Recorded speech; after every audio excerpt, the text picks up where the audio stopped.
The final part of the web application for powdR is a results editor, which can be used to edit outputs from full pattern summation or automated full pattern summation.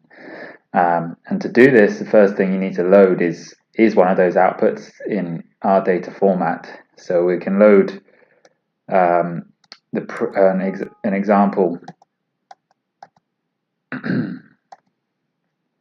that was previously used in automated full pattern summation. This is the data we exported from that.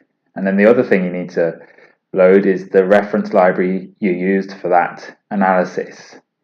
So again, we can use the same reference library. And when the initial output loaded, we see that we get some results tabulated here from the original analysis, and if we scroll down, the results are plotted as well in the same format as an interactive graph. To recompute the analysis, you get to choose the solver and the phases. And when you get to the phases, you'll see that you can choose to remove phases from the original analysis. And because there are only 5 in that, we can only select one of them. And then we can also select phases to add to the analysis. So these are phases that are in the reference library but are not currently in the fit.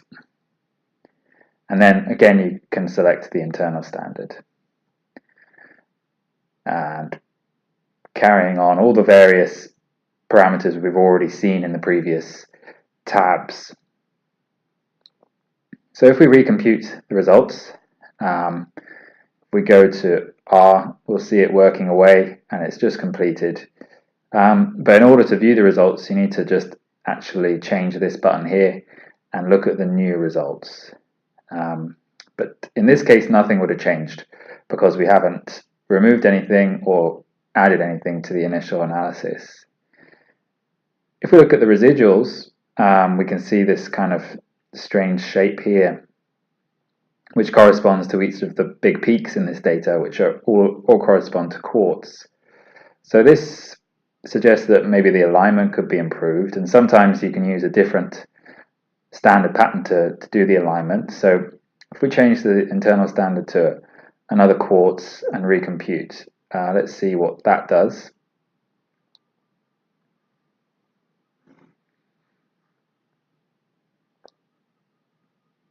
So now the residuals are a bit better actually, so I think I'll stick with that, using that reference pattern as the internal standard for peak alignment at least.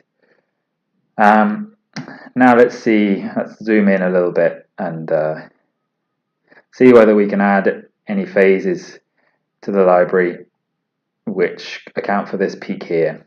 So just quickly, we could add maybe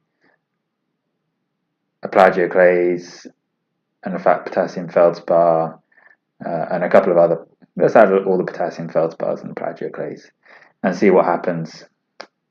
We need to update again because we've added in phases here.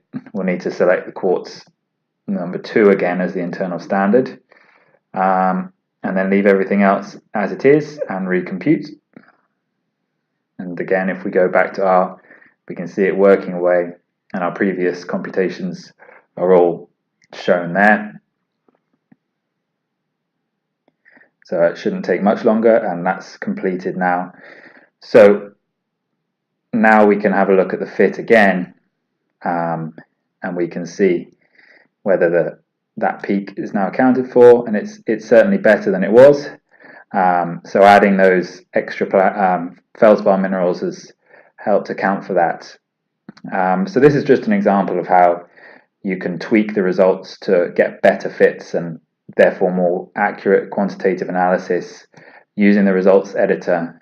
And then you can again export the results as a powdR FPS object that can then be loaded again back into an editor should you so wish. So that pretty much summarizes the whole of the powdR web application at the moment. And all of these videos can be viewed using the video tutorials tab if you're connected to the internet. And that pretty much sums it up. So if there are any suggestions that you have for the web application or for the package, please get in touch, and I'd happily take on any feedback.